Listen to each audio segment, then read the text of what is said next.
Welcome to Decoding the Conflict Mindset. I'm Dr. Debra Dupree, host and founder of this podcast series.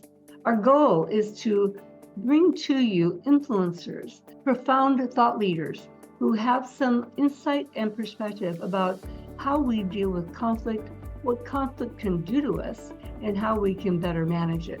A lot of people have a fear of conflict, and yet conflict can really be an opportunity to do things differently, bringing excitement and enthusiasm. And that's what we have in today's guest speaker, Luann Horobin. Luann herself was faced with a challenging situation when, as a manager in corporate settings, found herself suddenly handed her notice. Unexpected, it certainly interrupted her life. But she used that opportunity to explore, where did she want to go? What did she want to do? And found herself actually becoming a coach for people in career transition. She didn't stop there. She further expanded her skills and abilities in the area of coaching. She is now one of 1,600 master coaches throughout the world through the International Coaching Federation, ICF. And what she brings to our thinking about conflict, our early childhood traumas, and all those things that influence how we show up as adults, is a profound insight. I learned from her just interviewing her. Amazing stuff. She goes into a deep dive of the neuroscience of transformation, NLP, neuro-linguistic programming, the impact of words, and how we can shift our words in small ways that make a profound difference. So please don't go away. You've got to stay and listen to what Luann has to offer. It is profound. I've used that word twice, I know that. And again, I learned some things that helped me connect various thoughts and strategies that I myself use with my own clients. And so Luann is exciting to listen to. So don't go away, stay tuned, invite others to join. And remember that a recording of this is always available. And she has a perspective guide that you can use to work through your own thoughts, concerns, and challenges, and certainly reach out to her if you want some more help in that regard. So we'll be starting very shortly. Luann Horobin, my next guest speaker on the neuroscience behind conversations. Dr. Debra Dupree, the Mindset Doc. Don't go away, stay tuned, or subscribe now so you always receive notice of our next upcoming episodes.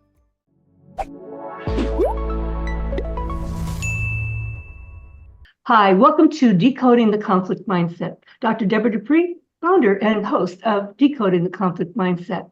What we like to do is explore different ways of thinking, different views of life, different perspectives. And that's what our guest speaker today, Luann Horobin, has to bring us.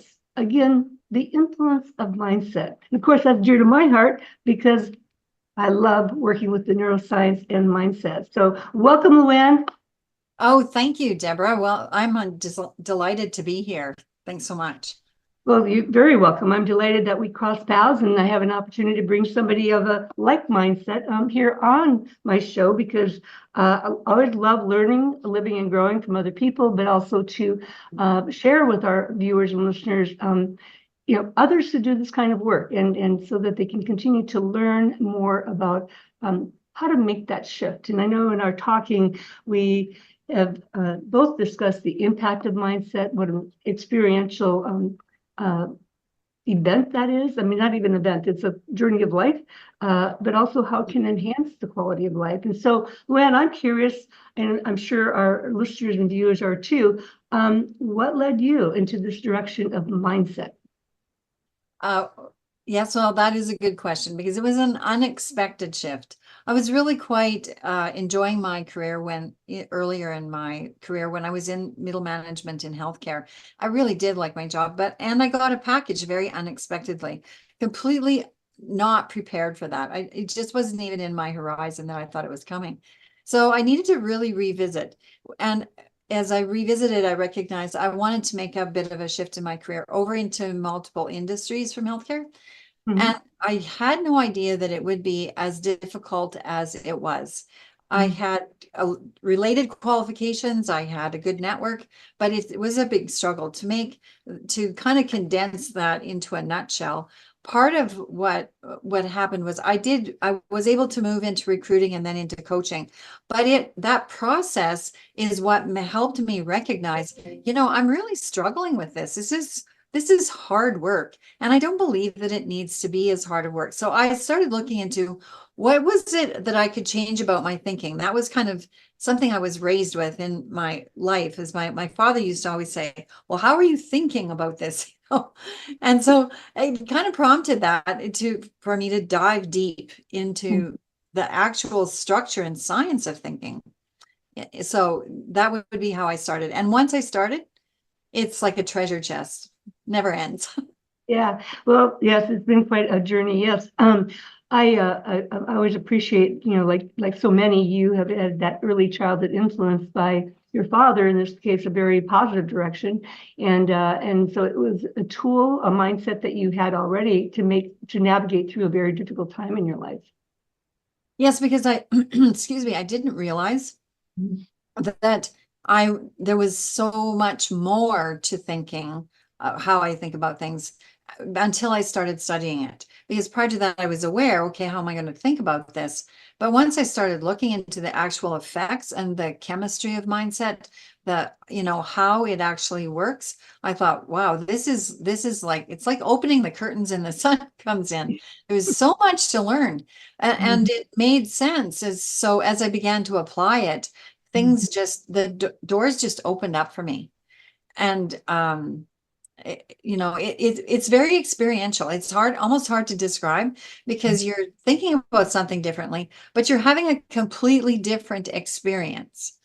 And we typically look for something much more concrete. Like I've often said, it's not like we're going to grow an arm or a leg or something. We're just going to feel it completely different and navigate it differently. Yeah, yeah. I just want to add to something you said, because your father always said, "Well, how are you thinking about this?" And and that was a positive experience for you. That was useful later in your years.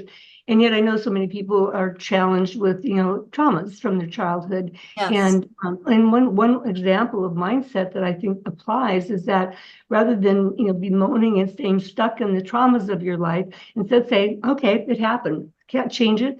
But what can I learn from it? And how can I use those experiences to shape my life moving forward differently?"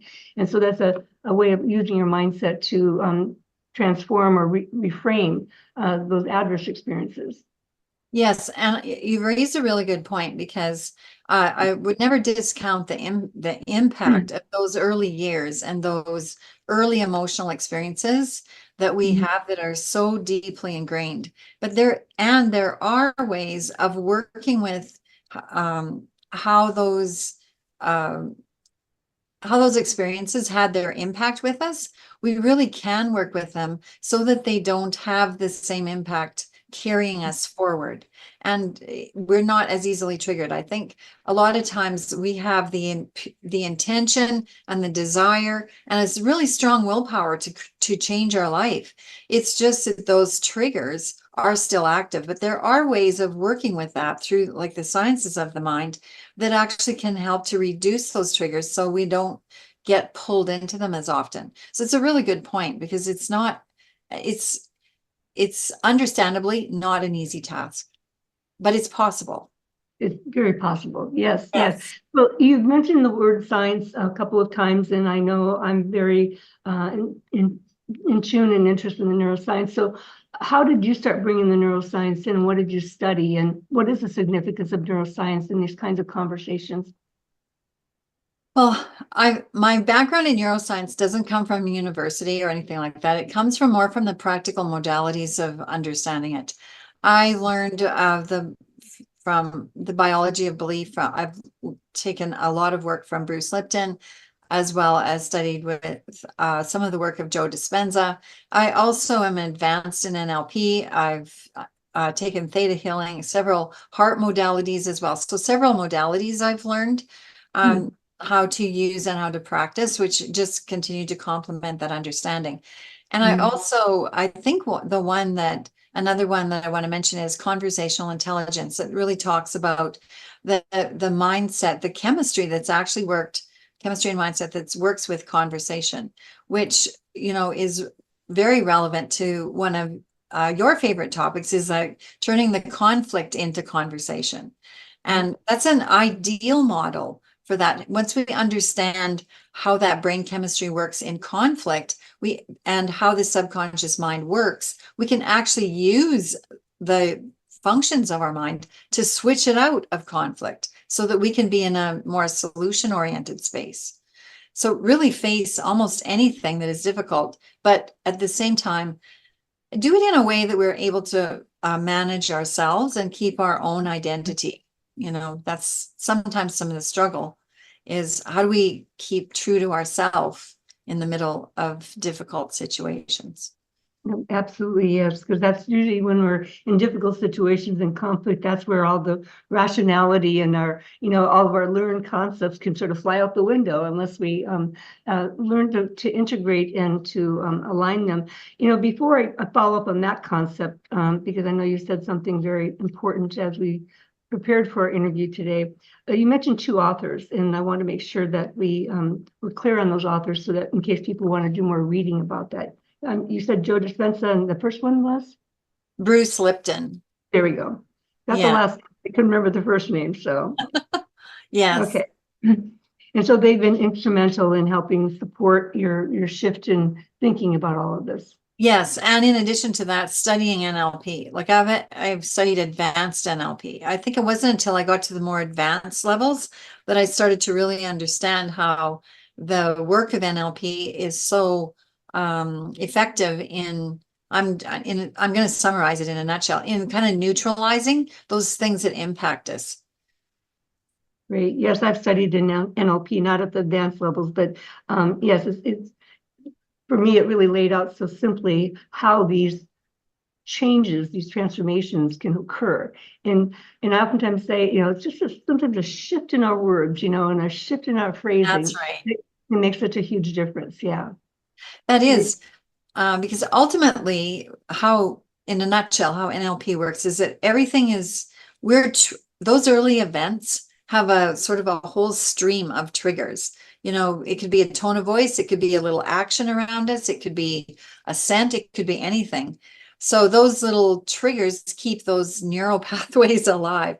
So NLP actually is able to work with those triggers so we can shift them, so they're not going to stay alive. In a nutshell, that's. Yeah, a little bit more than that, but yeah, it is. And I oftentimes will say too to my clients is that, we often think that big things have to happen to transform our lives, but it's really in the small stuff, right? That's right. There are simple practices that we can just practice on a daily basis, so that if you can imagine that trigger being like 1/10 less and 1/10 less and 1/10 less, pretty soon it's not even there. Right.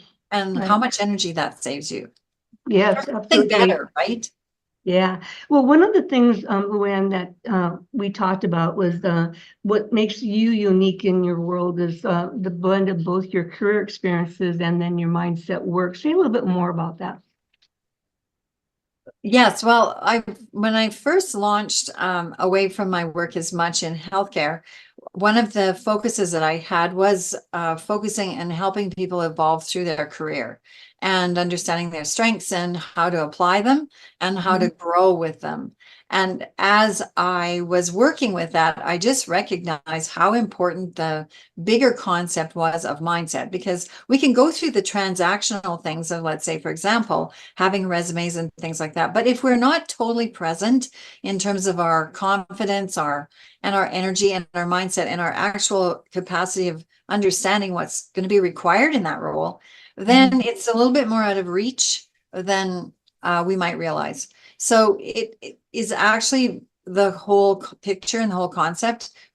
And that led me into really studying coaching and mindset even more, so that I could bring the two together, so that it's the full package. So, because when we adjust in one part of our life, it affects all of our rest of our life, right? Right. And so, one of the things that you also said was full life harmony and full life alignment. And so Yes. elaborate on those two concepts. I think that's really intriguing and begs further definition. Okay. Well, because when, let's say, for example, if we were just changing our career, we change as a person when we change as one of those are that's one of the major parts of life.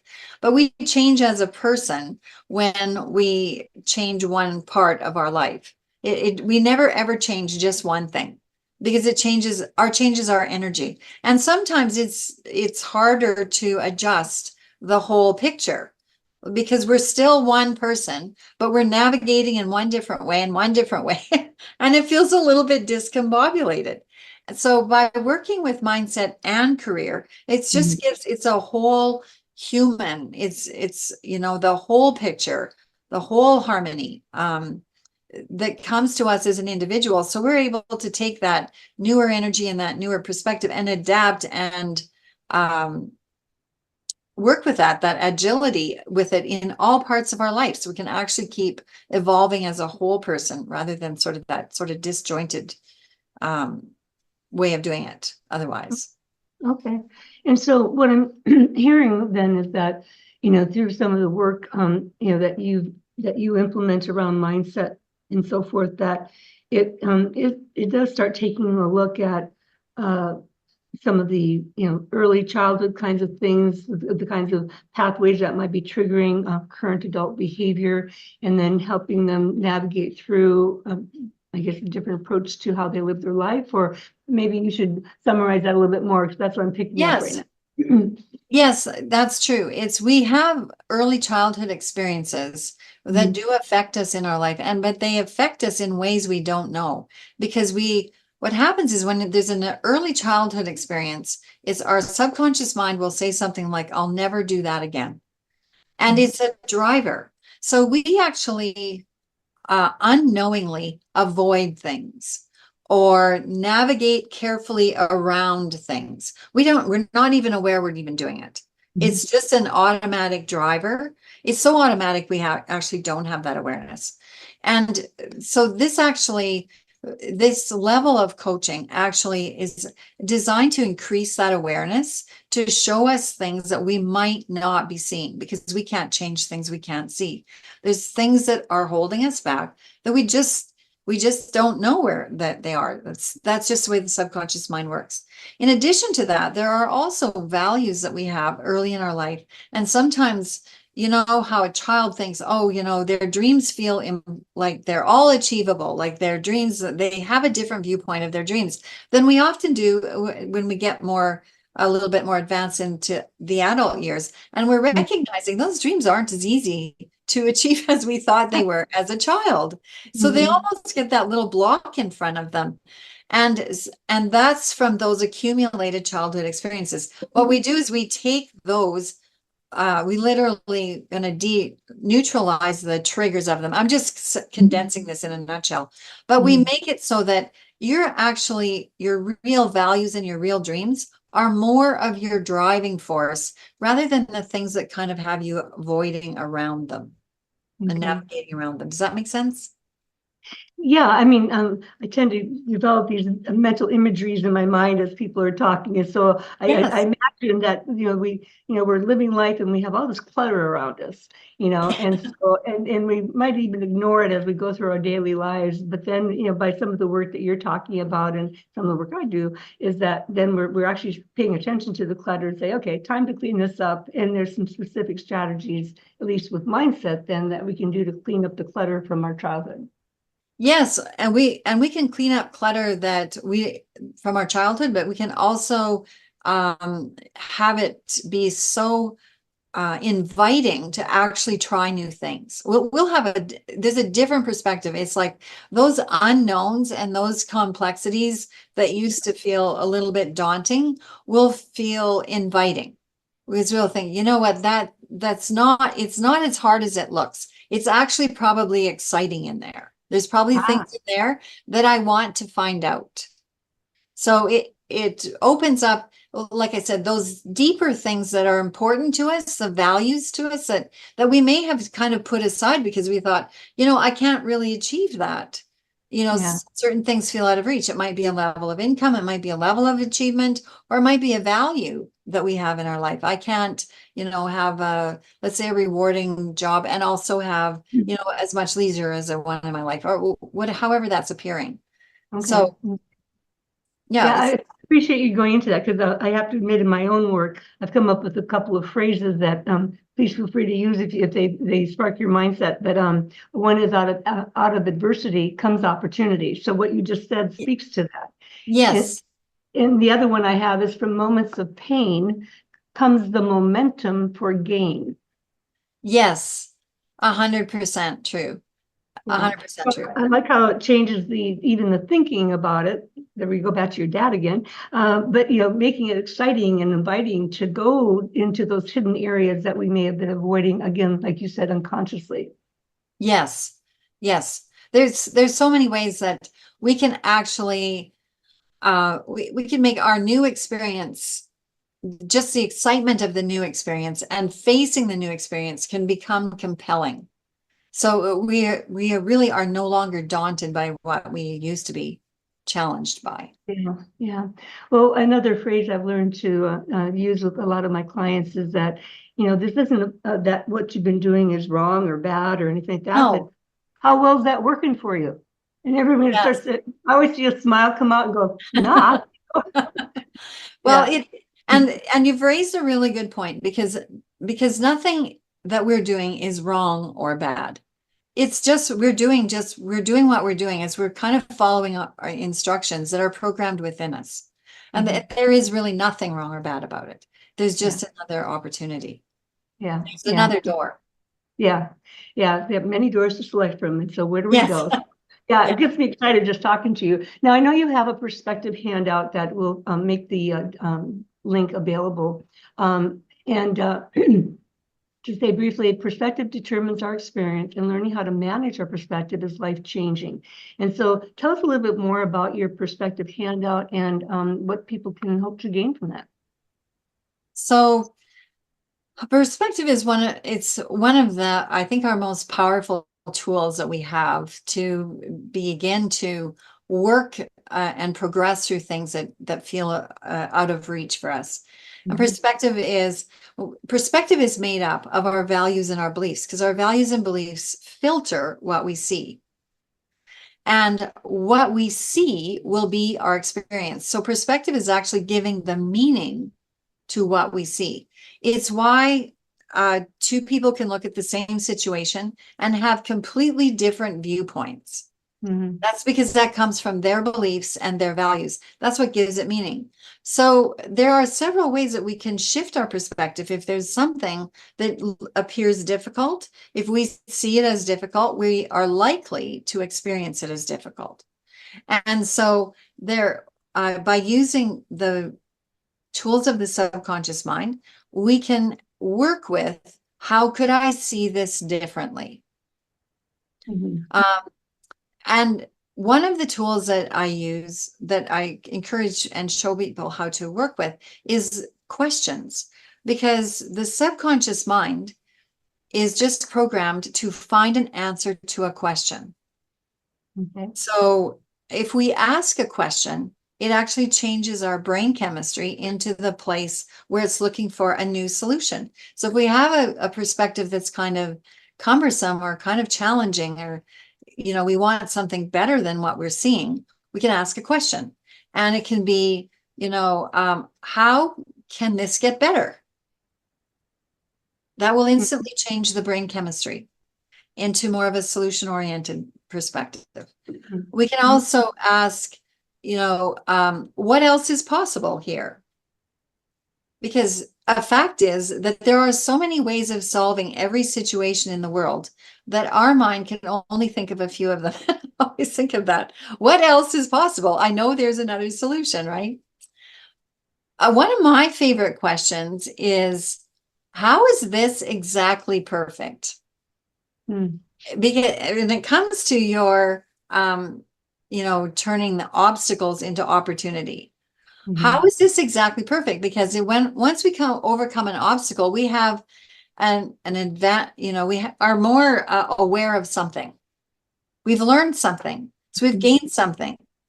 And so we have more capacity. So when I say, how is this exactly perfect? It's actually asking, how is this showing me what to develop? Right. How is this really, it's kind of like, it's kind of like the treasure map, right? How is this actually showing me the way to the treasure? I've got to, jump over a ditch or something here. And so, I like that whole analogy of just, looking at this whole, when people are challenged, is using it as a treasure map, yeah, get you place that quality of life, that alignment, if I, follow the clues. yes, it's simply obstacles really are simply clues on our path of ways that we need to grow in order to get where we want it. And that's I couldn't describe it better. That's really what an obstacle is. So when an obstacle is like facing me, then I'm asking, how is this exactly perfect? In other words, what am I going to learn from this? And it often makes me look at a bigger picture, because sometimes if I'm feeling restricted, I'm focused on a tiny little detail. As soon as I go into the bigger picture, that little detail can fit into the solution somehow. Another one of my favorite questions is, what would I do in this exact, sorry, excuse me. What would I do in this exact same situation if I had a different belief? Oh, I like In this that. exact same situation, what would I do if I had a different belief? Mhm. And I love that because it just helps me think of things differently. Now, Yeah. basically, I'm not trying to undermine the seriousness or the impact of situations with this, but Mhm. what does happen is it puts us in a mindset where we're ready to embrace it, take the learning from it, and to move forward.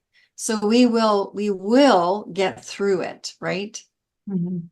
When we use some of these approaches. So the handout just goes into this in a little bit more detail.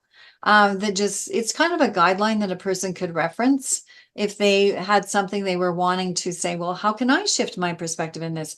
We might be maybe in a job that's kind of difficult to manage, or has another kind of difficult situation, maybe a personal difficult situation, or it could just be one of those many changes in life that comes along. Uh, and it's just a guide that's intended to be helpful so that can help with perspective as you're going through it. Yeah. And as you've been talking, and I've learned a lot today too, as far as you've given me some tools that I can better link some of my ideas and my approaches that make sense. And I'm excited to put that to use next week in the class that I'm teaching. But what I realized is, as you were talking, you actually use adversity, with your unexpected job change into opportunity. And it's all the transformation that evolved from that to the fact that you're now an ICF master coach and a bunch of other things, So, perfect example, right in you, Oh, Luann. yes. And that's what people say to me. I would have not changed. I probably would not have changed my work because I really loved my work. And Mhm. so I completely was not expecting it. And there was a lot of personal pressure in my life at that time. But I do believe that things always work out. And I really was kind of in a situation. I was a newly single mom. I just really needed to, that just needed to look differently like Mhm. today. So I really worked with it. And I'm so grateful. That was a turn in the universe that Mhm. I love my work. My work isn't work to me. I don't know how to describe it. I love what I do. So it was just kind of a little bend in the road that Mhm. I got a nudge from the universe that was very helpful. And I do believe that these things come along to help us get somewhere better. Yeah, yeah. As long as we are open to the clues, right? Right. How we could do that. Yeah, yeah. Yes. Luann, this has been fascinating for me, and I hope for all our listeners and viewers. And I'm excited to share the recording with, with a number of my clients who we've been working through these kinds of things too. And I think that just hearing another perspective sometimes can be very helpful. And so I did want to ask you, you are a ICF master coach, and just say a little bit more about that. And because I think a lot of people are also confused between being a therapist, being a psychologist, being a coach or an NLP, and a lot of people are getting into this kind of work without going through some of the psychological training that I did, for example. But I feel like I've evolved beyond, the traditional therapeutic approach into some of these things as well. So tell us a little bit more about the whole ICF and Master Coach. So I always wanted to actually have a foundation, like a guideline of a solid foundation, that was previously researched and sourced by many other people, so that I had a solid foundation to the work that I was doing. And in my research, I chose the ICF credentials because there is a lot of work and there's a tremendous foundation behind it. And I also like the fact that they're global. So they put a lot of work into their credentials and their standardization, which means, so as you progress through the levels of credentials, it requires a certain number of hours of practical coaching experience. It requires that you you have to write exams, and you also have to do oral exams, submit recordings. They have to meet requirements, and they fail you if you don't meet them. So so it's not one of those things where you pay a fee and you pass. You you pay for the training, you work through the training, and until you achieve it, you you don't pass. And I think the reason that I really wanted to, I've always wanted to achieve just what the highest level that I could, is that I recognize that with each level, there is another depth of awareness, another depth of listening, another depth of, I would call it agility, pivoting, being able to see more, I would say, concepts and aspects of how this can be integrated. In other words, I feel that as humans, we all have our own human design. And I really wanted to be able to adapt with human design, because there's no point in me having one design and trying to work with, the variations. I want to be able to work with each person to fully bring out their best. And that's where that journey has been leading me. Oh, that's great. That's great. Yeah, the a perfect summary to saying one size does not fit all, and we need to have that adaptability and flexibility in order to meet the people where their needs are. The humanness. Yeah. Yes.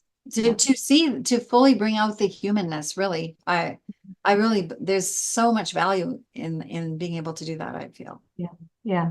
Well, thank you, Luann. This has been, like I said, absolutely transformational for me too, and pretty steeped in the background as well. And yet, that's why it's always so exciting to talk to different people who practice in their own ways and gain new insights, and definitely representative of what I call living, learning, and growing. And so I've grown today from what you've had to say. So I'm excited to share it with everybody else, and thank all of our listeners and viewers, and hopefully they're getting a lot out of it. Luann, just one final thing, we've already shared about your perspective handout. How can people reach you?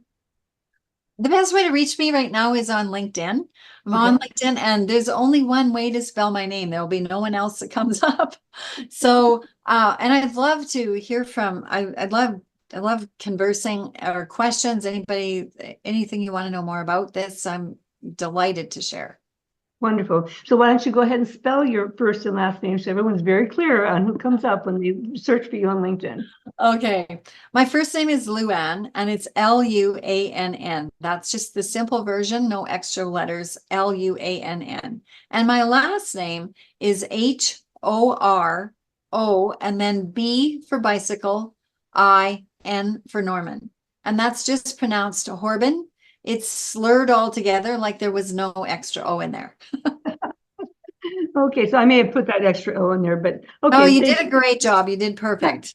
Okay, well, thank you. Well, again, thank you so much, Luann. You've added so much to the world of decoding the conflict mindset that I truly appreciate your wisdom, your experience, and your openness to sharing what you have learned and how you can help people. So thank you.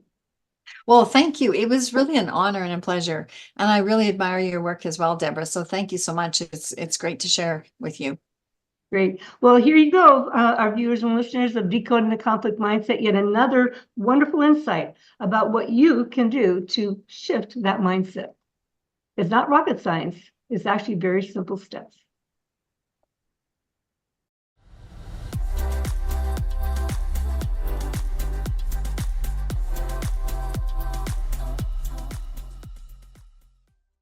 I hope you enjoyed the interview with Luann Horobin. Being of like-minded mindset, I was fascinated to hear some of her perspectives and insights about how to shift the world as we view it. I particularly enjoyed her blend of both the career and mindset movement. I liked her question about how can I see this differently? How might I view this? What might I learn? And recognizing that sometimes our own mindset is our obstacle to seeing things differently. So if you haven't already, do plan to download her handout on perspective and mindset shift. So as we think about mindset shift, it's important to take a look at what's coming up in this election year. The world has certainly been divided for a number of years now, particularly enhanced by events before and arising out of COVID, along with other significant national events. And with that, I am excited and pleased to announce that I will be speaking for SHRM at a Colorado Springs event in early October. And we'll be talking about just how do politics impact us. So let's just talk politics and how can we minimize, reduce, mitigate the potential of differences escalating into confrontations, a challenge we all face. And so our next episode on the Decoding the Conflict Mindset will be just that. Let's talk politics and how can we maintain relationships without letting politics divide us. So stay tuned, come back in a couple of weeks, and we will be sure to enlighten your perspective and give you some tips and tools about how you can maintain relationships at home and at work and in your community. Politics are divisive, yet how can we manage them differently to make a difference in how we show up? Thank you. I'm Dr. Debra Dupree. Thank you for joining us on Decoding the Conflict Mindset. Always something to learn. Keep coming back. Subscribe. Pass it on to your friends, family, and colleagues.